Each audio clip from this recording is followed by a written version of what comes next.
I'm Christopher Clark, and I'm traveling Latin America in search of its UNESCO World Heritage Sites. The face of this continent has been shaped by ancient cultures and by European conquest.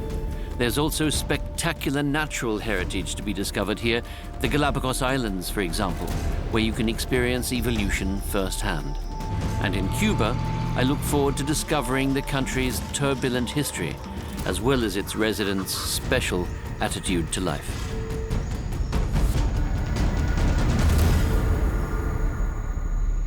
In Latin America, the past is wrapped in mystery. Ancient cities built and inhabited by unknown peoples and abandoned centuries ago for reasons we still puzzle over. Under every temple, under every church, there's something older. A coming and going of peoples, a cultural diversity and sophistication unsurpassed anywhere in the world. And on top of these many layers, superimposed a European culture which took possession of this continent with violence, religious zeal, and administration. The tensions buried in this history can still be felt today, and that explains the turmoil, but also the creativity of this continent. In Ecuador, I plan to examine the cultural legacy of the colonial era. From there, I'll sail 1,000 miles across the sea to the Galapagos Islands, a UNESCO World Natural Heritage Site. I'll visit the historic district of Havana and learn more about the legacy of slavery in Cuba. But first, I'm in Mexico, exploring the ancient worlds of the Maya and the Aztecs. In the middle of the Mexican jungle lie the ruins of the Mayan city of Palenque. The city is said to have covered 20 square kilometers during its golden age in the 7th and 8th centuries AD, and at its heart is this temple, commissioned by Pakal I to stand for eternity as his own tomb. In its heyday, the temple was painted blood red.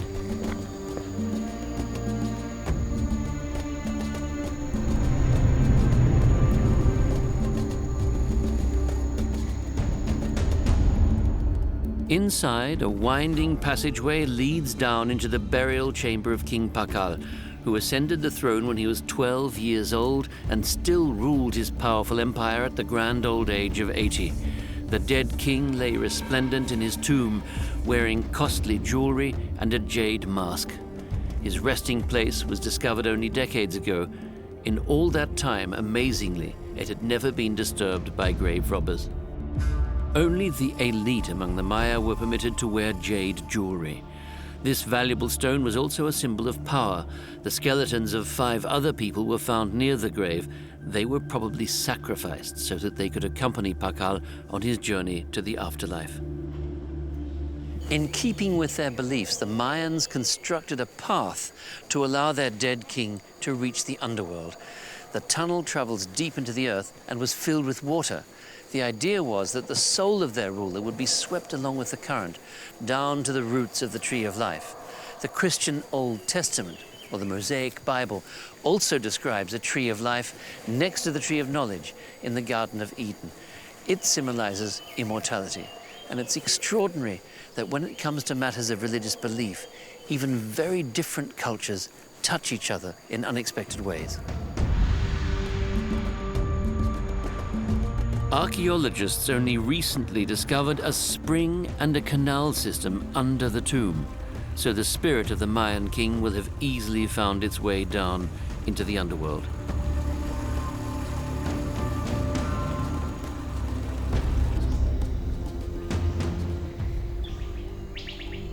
The Mayan holy book, the Popol Vuh, says that when the gods created the world, they first tried to make people out of clay and then out of wood. Both attempts failed. It wasn't until they used maize that they finally succeeded in creating the first human beings.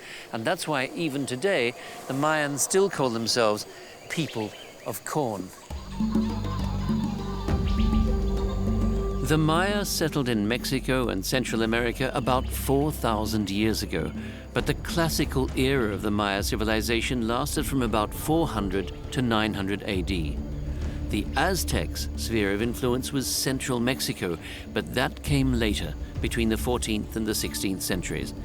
Some descendants of the ancient Maya live around Palenque. They are known as the Lacandon. Cain Garcia Garcia speaks only the Lacandon language. his son translates into Spanish for us.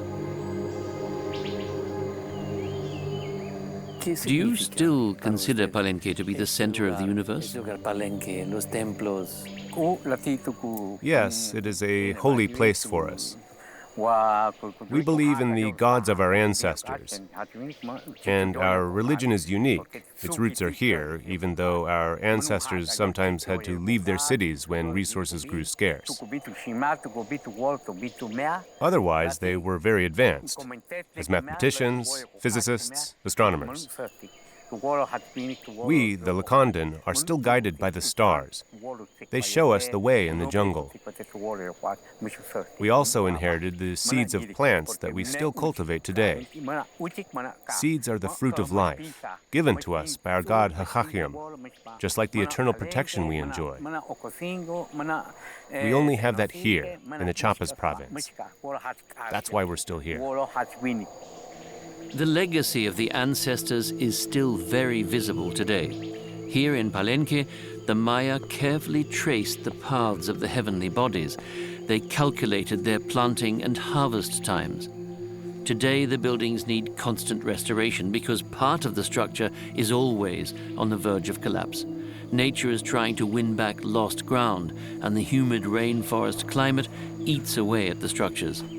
Mexican archaeologists and UNESCO are working together, fighting to preserve these buildings. It's a truly Sisyphean task, but it's about more than just the bricks and mortar. They are trying to save a culture that has not yet been fully explored. These places are rich in subtle hints at how the Maya lived when their culture was in full bloom. And the archaeologists are finding out how Maya architects built and decorated in the 7th century.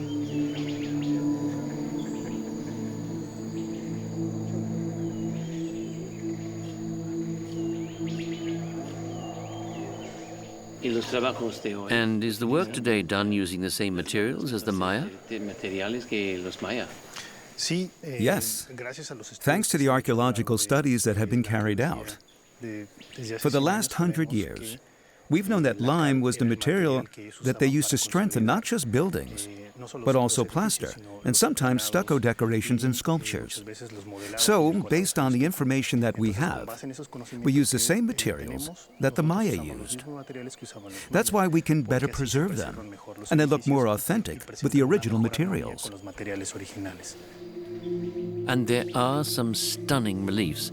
Here we see King Pakal's mother handing the crown to her son. It may well be that the Maya sacrificed humans to their gods more often than we used to think, and the nobler the blood of the victim, the happier the gods would be. How were the human sacrifices carried out? We found informative depictions in several different Maya ruins, on wooden tablets, in paintings, on pots and as stucco molding. There are images of people being grabbed by the hair, then having their heads chopped off with an axe. This was one way people were sacrificed. Other sacrificial victims would lie down like this and allow themselves to be stabbed, and their bodies would be opened up here at the breastbone, and their hearts were torn out. There are even commemorative stones with the names of royal prisoners. These names are from some of the most famous families of that time. But what happened to others who weren't of royal blood?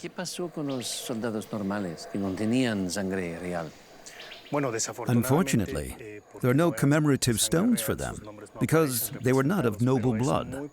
They were often soldiers from an enemy city that had been taken captive, forced into slavery, and then sacrificed. The Maya most often sacrificed people during droughts and famines, and before they went off to war. And among the Aztecs, sometime later, the custom of human sacrifice came to play an even more important role. I'm traveling from Palenque to Mexico City, where the former Aztec capital of Tenochtitlan was once located. Little remains of this capital, of the elaborate system of canals built by the Aztecs centuries ago. Scarcely a trace is left. Tenochtitlan was constructed across several islands in Lake Texcoco, connected to the mainland by 5 dams. The brick dams and the canals served as transport routes, It was a perfectly organized metropolis, a hub of trade and a center of education. The square in front of the Templo Mayor, the Grand Temple, was the heart of the city. On the ruins of the Aztec temple, destroyed by the Spaniards, the conquerors built an enormous cathedral. They also drained the city of its water. The original rulers of the city conducted human sacrifices to their gods on this exact spot on a grand scale. Hundreds of people were killed on the top level of the Templo Mayor. Once dead, they were beheaded and their skulls stacked up into towers. Most of the sacrificial victims were between 25 and 35 years old. They died for Huitzilopochtli, the god of war. The Aztecs believed that these constant sacrifices were necessary to keep the world turning. The gory rituals of the Aztecs involved cutting out the hearts of their victims, and not just their opponents on the battlefield, but women and children as well. But the Aztecs were not a godless people of butchers and cannibals, as the Spanish conquistadors unfairly described them. They weren't motivated by cruelty. In their eyes, their victims were sacrifices owed to their gods. We don't know exactly who was killed here. Were the sacrificial victims just captured enemies, or did the Aztecs' own people also face this ordeal? What we do know is that the sacrificial cult was one of the cornerstones of Aztec religion. These sacrifices were meant to ensure that the sun would rise again in the morning and that the world wouldn't simply descend into darkness. The Aztecs firmly believed that they had to give their gods what they called precious water, chalchihuatl, and this precious water was nothing less than human blood, offered up to the gods in the still beating hearts of the Aztecs' human sacrifices. The victims died, but their blood nourished new life. And this is how the Aztecs themselves depicted it. They removed the victim's heart and held it up to the heavens. There are still so many mysteries in the ancient Maya and Aztec cultures. The National Museum of Anthropology in Mexico City contains the world's largest collection of ancient Mexican art. The stone sculptures dedicated to their gods remind us of the importance of mythology to the ancient cultures in this part of the world. It was the key to the meaning of life and of the world that lay beyond death.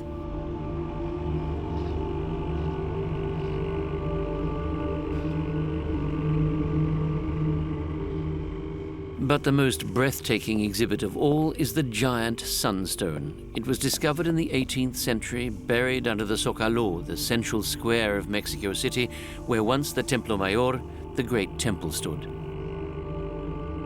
Maestra, many people think that this stone is a calendar.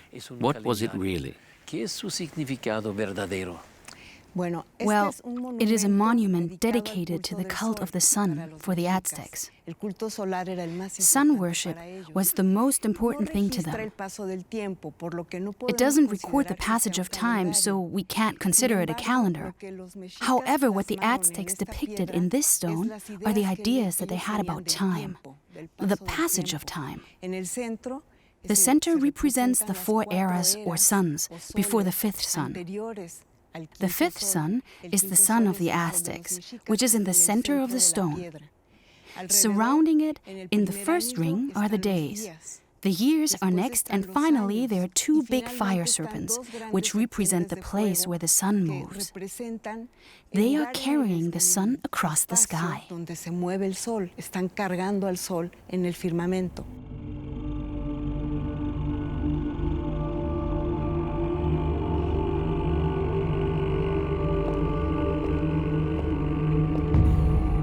Teotihuacan, 30 miles from Mexico City, was one of the largest ancient cities in the Americas.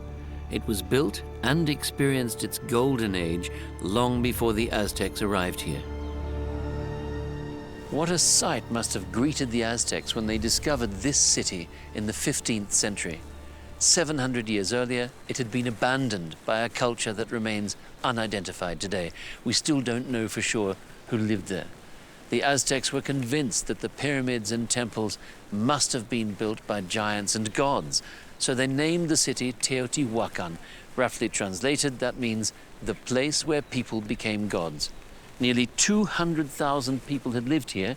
Back then, Teotihuacan had been the biggest city on the continent, the heart of Central America, comparable only with ancient Rome. The Aztecs could have settled in the abandoned city, but they were too much in awe of its mysteries. Instead, they turned Teotihuacan into an enormous shrine to their gods, who they believed had created the world here.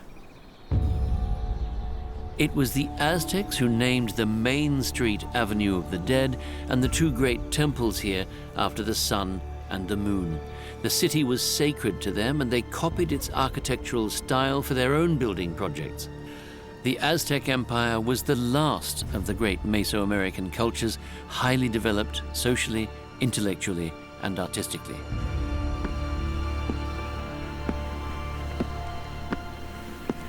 In their moral and ethical reasoning, the Aztecs were pragmatists. There's an old Aztec proverb that says, "The earth of this world is slippery." And what they meant by that was that even a good person can slip into ill. And what that means in turn is that the important question is not, are you a good or a bad person, but how do you handle and manage the consequences of your errors? Alone here in the early morning, you can feel the magic of this lost world.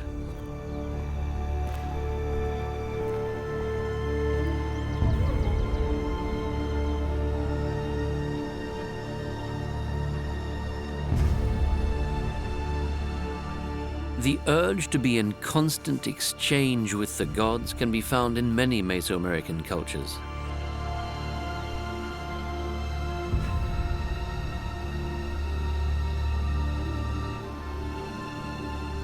Among the Central American peoples, it was the king who was the world's link to the divine. He held the cosmos together, and he commanded that rituals and sacrifices be performed for the gods. He was responsible for preventing crises, such as failed harvests. And time played a crucial role in these cultures. The Central American peoples distinguished between ritual time and solar time. In other words, between sacred and worldly time. There was a calendar for each, and the two species of time were integrated with each other, allowing events from the past or from the world of the gods to be embedded in the experience of living humans. Teotihuacan has been a UNESCO World Heritage Site since 1987. It has not been fully excavated yet. Only a fraction of the city is actually visible. Everything was planned with perfect symmetry, like a chessboard. The heart of the complex is the Temple of Quetzalcoatl, the god depicted as a feathered snake, found in many Mesoamerican religions.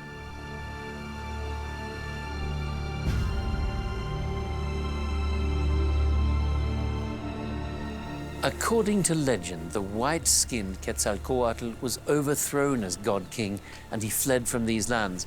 But one day, it was said, he would return from across the sea and reclaim his former empire. And according to the Aztec calendar, that was to be the exact year that Spanish conquistador Hernán Cortés landed on the coast of Mexico. Montezuma II firmly believed that Cortés must be a descendant of the banished god. His credulity, along with many other factors, sealed the Aztecs' fate. Some believe that the Spanish exploited the myth of the return of Quetzalcoatl's descendant to justify the overthrow of the Aztec Empire. In any case, from that moment onwards, for better or for worse, Europe would remain an integral part of this continent's history.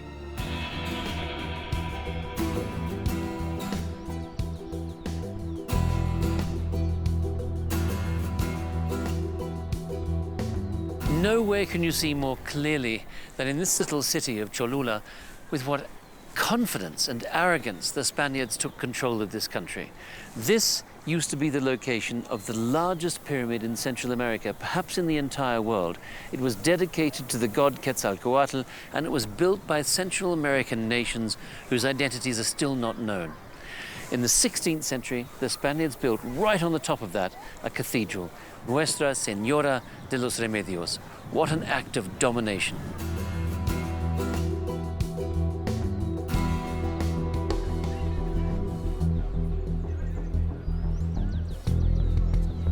Alongside countless churches, the Spaniards also built 2 new cities around the old pyramid in the 16th century, imposing on the local nations the architecture they had brought with them from Europe.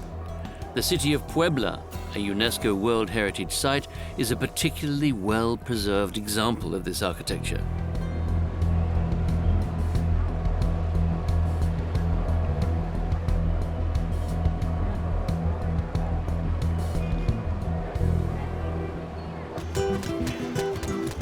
But the colonial rulers never managed to destroy the native Mexicans' culinary heritage.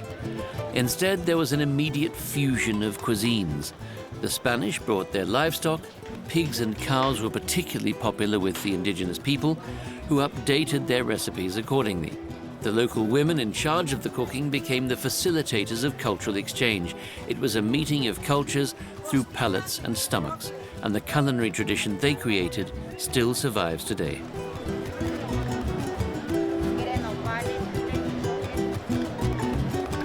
According to a Mexican saying, a dinner without chili is like love without kisses. That tells us something about this country's love of good food, and of course the people here are proud of the fact that Mexican traditional cuisine has been recognized by UNESCO as a piece of immaterial global heritage. For centuries, the monasteries in this country were the hubs of Mexico's gastronomic culture. It's here that the recipes of the indigenous women who cooked for monks and bishops were preserved like priceless relics. And every monastery had its own version, for example, of the famous mole sauce, a specialty here in Puebla. There's no shortage of festive occasions in Mexico. At traditional weddings, the post-ceremony banquet plays an important role. And in Puebla, no wedding meal is complete without mole poblano. First, the customary tortillas are prepared. They are part of every main course in Mexico. The tortilla, made of blue corn in this case, is one of the oldest foods. Even the Aztecs enjoyed this popular flat bread.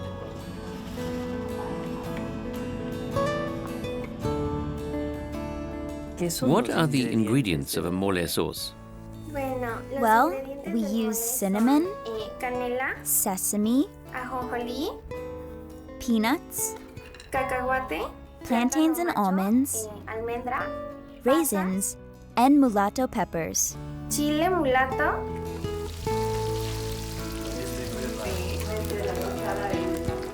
This recipe has been passed down within this family for 8 generations, and 3 generations are here in the kitchen today. The friendly ladies teach me their cooking tricks, and not only am I allowed to look over their shoulders, they even let me lend a hand. What really strikes me about cooking in this kitchen is how calm and tranquil the whole process is. In a European kitchen, there's often quite a lot of, how shall I put it, tension and hurry. But here there seems to be a very relaxed and slow rhythm of cooking, which is extremely pleasant to experience.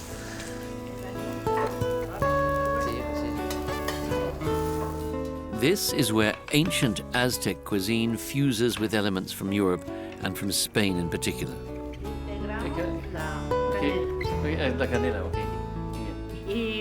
It used to be that the nuns in the convents would work in the kitchen until they dropped from exhaustion. Milling the corn to make cornmeal for tortillas was the most strenuous work. And we also get the name of this dish, mole, from the verb moler, which means to mill.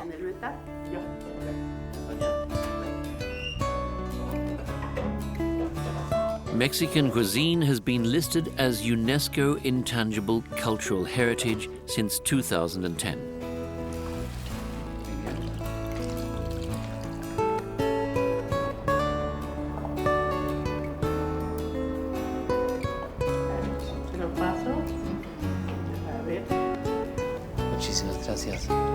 This is how the church dignitaries must have felt as they enjoyed the finest meals from the convent kitchens on Mexico's many holidays.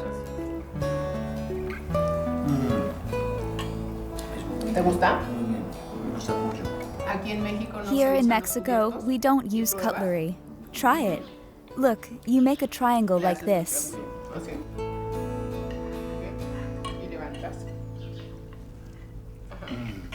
And now it's time for me to say goodbye to Mexico, to the city of Puebla and its local volcano Popocatépetl, which is active and still erupts from time to time. My journey takes me now to Cuba, with its capital city of Havana and the Valle de Viñales, the Mecca of tobacco.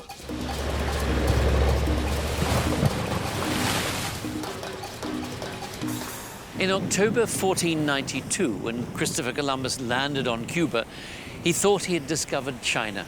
He called this island the most beautiful ever seen by human eyes, and he immediately claimed it for Spain. This city has experienced so much in its more than 500 years of history.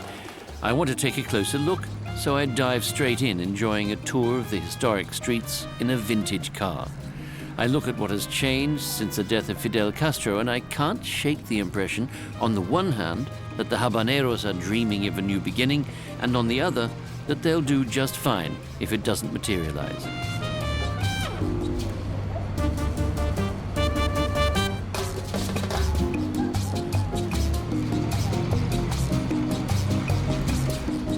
Here you can really feel how the turbulent chapters of Cuba's history have shaped this city. Spanish colonialism, African slavery, rebellion and resistance, the golden age of the sugar barons.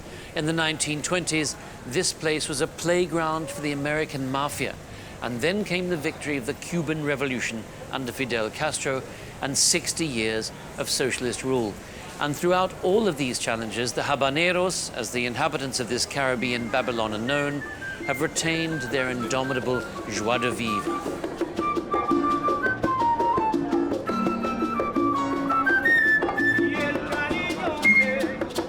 Cuba has always been a place of synthesis, where disparate influences, African, Caribbean, Spanish, American, and French, came together in a process that continuously produced new forms of expression. Cuban anthropologist Fernando Ortiz called this process transculturación. In Old Havana, a UNESCO World Heritage Site, this process is visible all around us. The old town has so far only partly been refurbished. There's just not enough money. Revolution and a unique music are still the all-dominant elements of street life in Havana. I'm visiting a rumba group considered among the best in the country. Rumba has been recognized as intangible cultural heritage.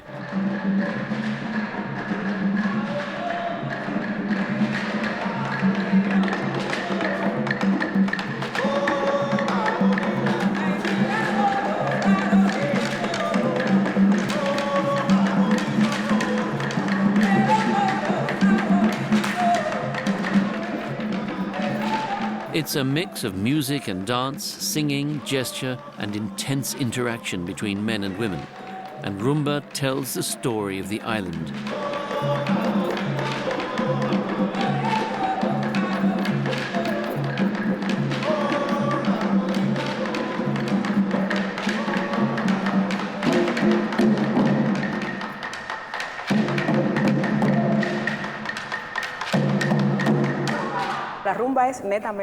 Rumba is typically Cuban, with African influences, because the black people from Africa who were transported to Cuba as slaves sang as a form of protest. As an expression of their protest, they sang about their country, their homesickness, love, mistreatment, and the songs were passed on from generation to generation in this way. There were mulattoes and whites, but mostly black people who adopted rumba as a form of expression, as a means of liberation. These experiences, memorialized in music, must have left their mark on the landscape as well. It's said that the best tobacco in the world is grown here in the Viñales Valley. I'm looking for the masters who can roll a real Cuban cigar, because this is where famous brands such as Cohiba, Montecristo, and Romeo y Julieta come from.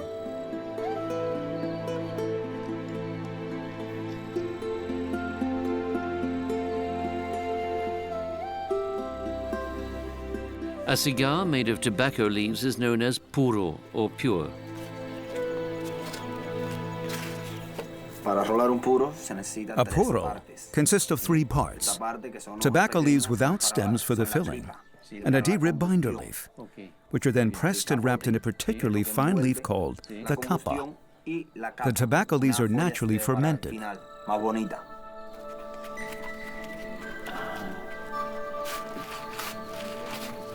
Even Columbus marveled at the peculiar cigarettes smoked by the indígenas, the indigenous peoples, but it wasn't until the 18th century that the Europeans, who had always preferred chewing tobacco or snuff, developed a taste for smoking, and tobacco production spiked. Unfortunately, tobacco farming wasn't the only industry in Cuba fueled by slave labor. Slaves also worked on the coffee and sugarcane plantations. The Caribbean became the theater of a competition among the European colonial powers. There was a growing appetite for products from the Caribbean, and in the process, human beings became the most desirable merchandise of all. No other product is as closely intertwined with the exploitation of human beings in this region as sugar. Tobacco may be the symbol of Cuba, but sugar was the true driver of its modern history. By the middle of the 19th century, the island could boast a state-of-the-art, high-tech sugar industry with factories larger than the cotton mills of Manchester, all dependent on the labor of slaves. There can be no glossing over of the horrors of slavery or the suffering of the enslaved. The colonial rulers, our ancestors, lined their own pockets at the slaves' expense. It's difficult to imagine the atrocities this peaceful valley and this entire continent have seen over the centuries. Of course, there have always been wars and conflict here as everywhere else, but the Spanish conquest of Latin America and the Caribbean marked a new departure. In some places, entire populations were wiped out. Oppression and enslavement followed. All of these countries witnessed courageous movements of resistance, emancipation, and independence, but the original sin of European conquest continued to shape their history. Terrible as this saga of violence and destruction is, it's hard to explain the diversity and creativity of this part of the world without that traumatic background. It's a contradiction that continues to animate culture here, and it helps to explain the unique charisma of these societies.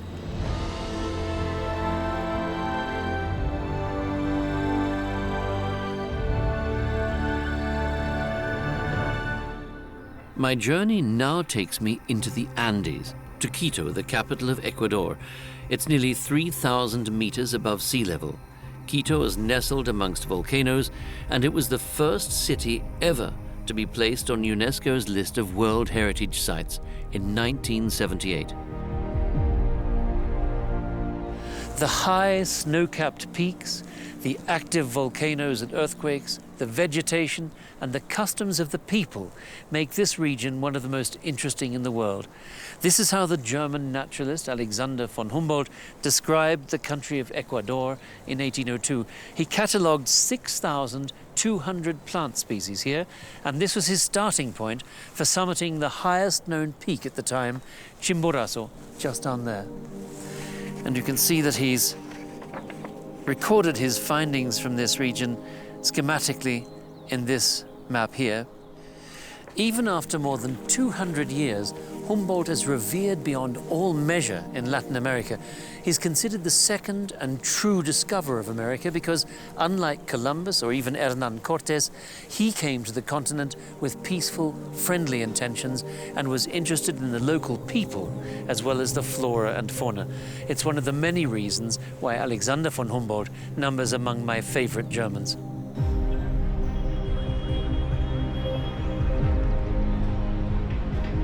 In 1534, the Spanish conquered the ancient Inca Empire in the Andes. The Incan temples were forced to make way for colonial architecture. Today, Quito possesses one of the most extensive and best preserved historic centers of Spanish America. Professor Sofia Luzuriaga Jaramillo is conducting research into Quito's turbulent history. The city brings together indigenous and European architectural and artistic traditions. It's an area like this that is located in the wide valley of Guayabamba. What was Quito like at this time? It was a Quito that was moving. It was a Quito with a lot of interaction.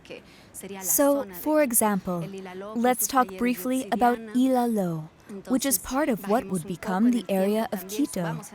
Ilaló with its obsidian workshops.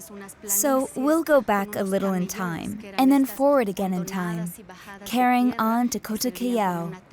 There you've got plains with ridges. These were dips and slopes which were used for agricultural cultivation.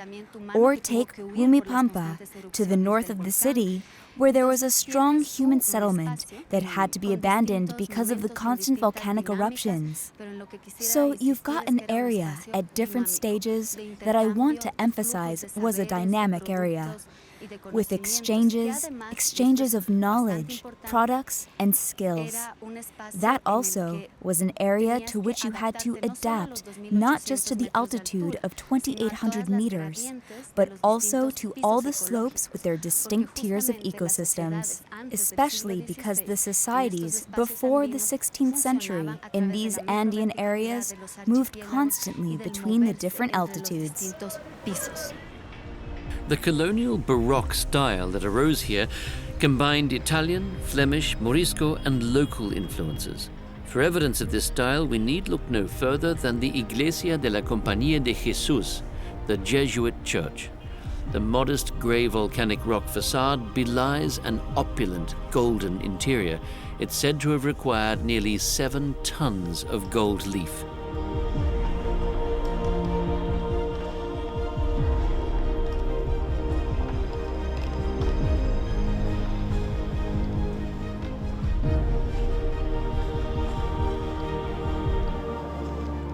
One of the really fascinating things about this place, about this church, is how different cultures are brought together here.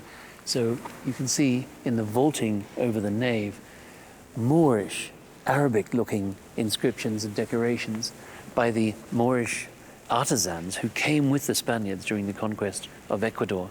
And behind me, of course, all the pomp and glory of the European Baroque. And above me, in this beautiful dome, a reference to the sun, and thus a coded reference to the sun god of the conquered Incas. The local people, the indigenous of Ecuador, were supposed to feel spiritually at home in this church as well. And this is something perhaps that almost all these places of global cultural patrimony have in common. They're places where, despite all the history of destruction, transition and subordination, pieces, different broken pieces of humanity are brought back together. The Jesuits who built this church were able to afford all this gold leaf because they were also businessmen who commissioned the cultivation of sugarcane on enormous swathes of land, laboriously planted and harvested by the descendants of the Incas and by African slaves. This was how they financed the construction of churches like this one. But Ecuador would soon cast off Iberian Spanish colonial rule. The great revolutionary Simón Bolívar fought to liberate several countries, and in 1822, Ecuador gained independence. The country, incidentally, gets its name from the equator, which runs straight through it. Here in Quito, in Ecuador, a few years ago, they used GPS to draw with military precision the equator as a line in the ground. And that means I have a choice standing here. I can place myself in the southern hemisphere, which is where I come from, where I was born, or I can place myself in the northern hemisphere, where I've been living and working for decades. It's a difficult choice, and I think I'll simply stand with one foot in each hemisphere and offer myself as a bridge.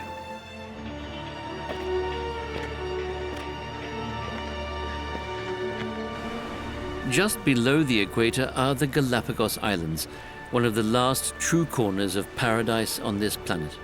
In 1835, British naturalist Charles Darwin set course for the 19-island archipelago on board the Beagle, a British Navy survey vessel. Darwin was 24 years old at the time. He'd abandoned his medical studies and thrown himself headlong into studying the natural world.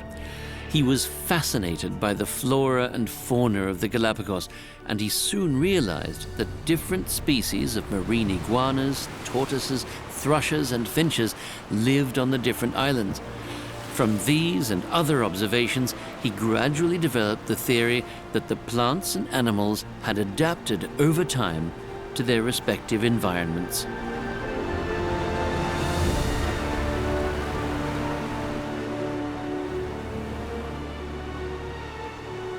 The islands became a national park back in 1959, and they have been a UNESCO World Heritage Site since 1978.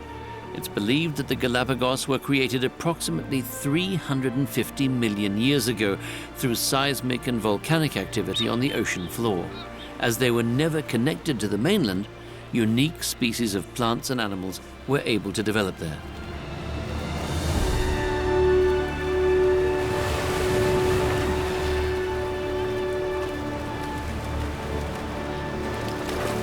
Here on the Galapagos Islands, we can take a close-up look at the process of evolution as it occurred everywhere on the planet. Why here exactly? Well, interestingly enough, these islands are completely isolated from one another. Each one stands alone, and the mainland is 1,000 kilometers away. This allowed the various species on the islands to develop independently, undisturbed by external influences. And the environment is a challenging one for the organisms living here. Fresh water is scarce, UV radiation is intense, and there are extreme droughts. Plants and animals that were carried onto the islands on the wind or on driftwood had to adapt and change radically in order to survive. If they didn't, extinction loomed. The result was that the same species developed in different directions on the different islands. And this observation was an important building block for Charles Darwin's theory of evolution, which came to him later after his trip to the islands on the Beagle. It was impossible to get any proper work done on the Beagle.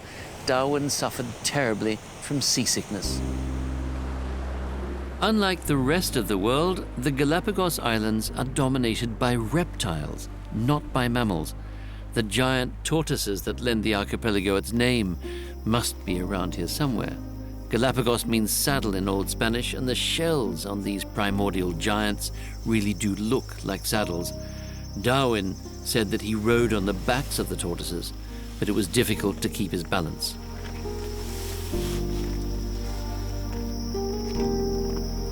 Reptiles can survive for a long time without drinking water, but how their ancestors made their way to the islands from the far-off mainland long ago is still completely unknown.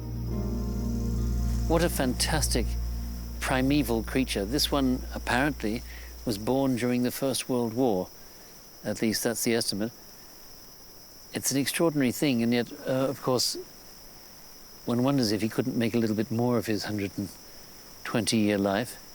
It seems a somewhat structureless existence, munching on grass for 130 years, but still magnificent all the same.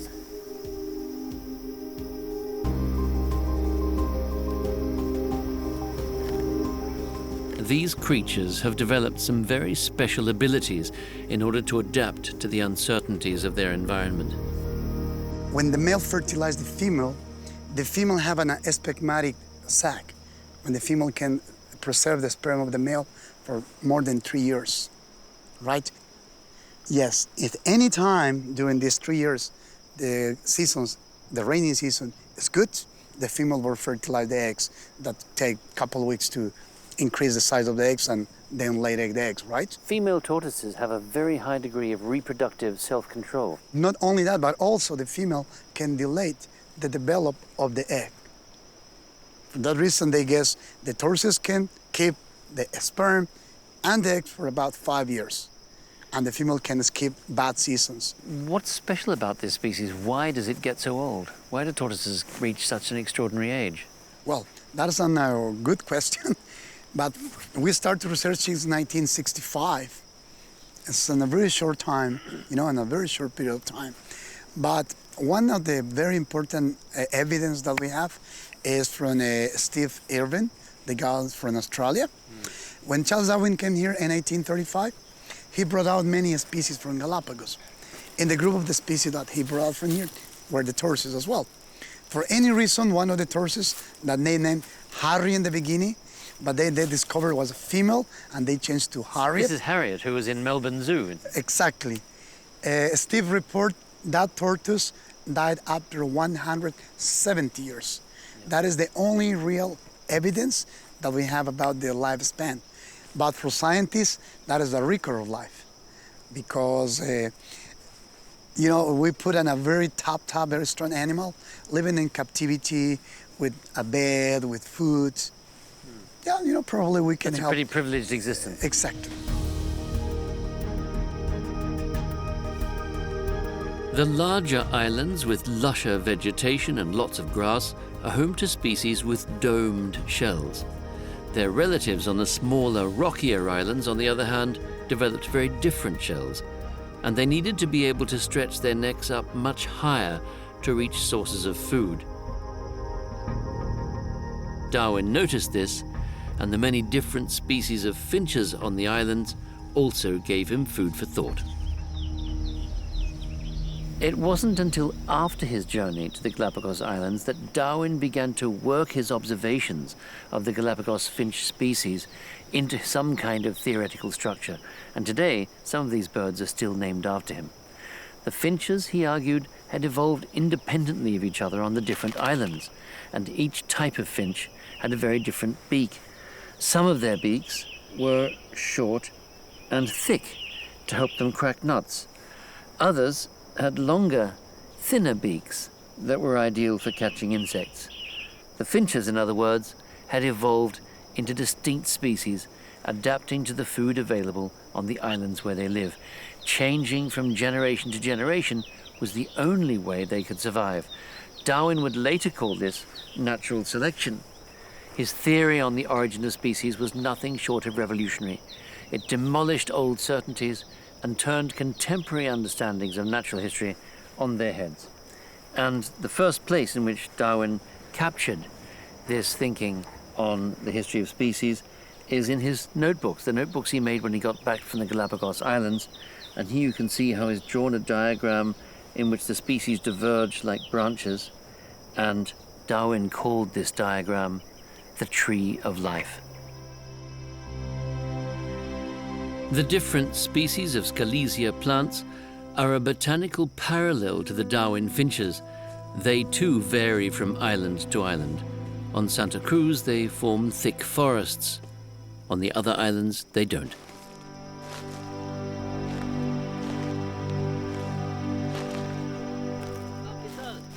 On my expeditions to the various islands, I meet rangers who are looking after species of birds that are nearly extinct. Today, one of the very rare Galapagos petrels is scheduled to be marked. They're endemic here, so they can only be found on the Galapagos Islands and are on the list of critically endangered animal species. They nest in burrows in the ground to protect their eggs and chicks from predators like rats, which arrived on the islands along with humans. The ranger's goal is to mark and observe every individual fledgling. Protecting this unique species is also their duty to this UNESCO World Natural Heritage Site, say the rangers.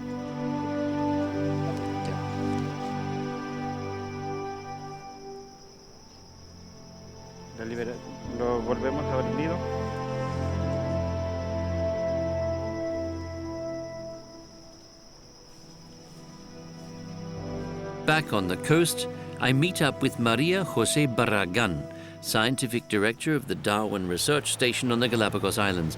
How does she view the future of the archipelago? I am optimistic, and that's what I'm here. Simply because I believe in the new generations. And I truly believe Galapagos is a very special place, and I believe the local population, as any other in the mainland, is more aware and more sensible on how special this place is and how the commitment of this local community, especially the young members of the community, could be and could become the challenge, but also the active agents into the change. So I trust in the future of Galapagos, but I invite all the people living here, me and all the members of this community, to take a reflective position and an approach into how it means and what does it imply to live here in Galapagos. For the moment, The people here live in symbiosis with the animals and the natural world. And yet the question remains as to whether the dangers of tourism for these islands have been fully recognized. Tourism desperately needs to be restricted if this place is to be preserved. The archipelago is battling growing levels of pollution, and climate change is not helping things.